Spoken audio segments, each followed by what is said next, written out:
सो फिलहाल मैं अपनी KTM का फ्रंट टायर चेंज कराने वास्ते जो दी बाइक ली है टायर उदों का ही है। जो रेयर टायर है वो मैं चेंज करवा चुका ऑलरेडी।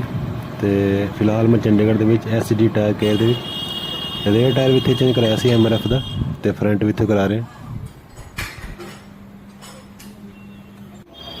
इन्हों की सारी जो भी है फिटमेंट है सारी ऑटोमैटिक मशीनरी तो होंगी है, अच्छा है।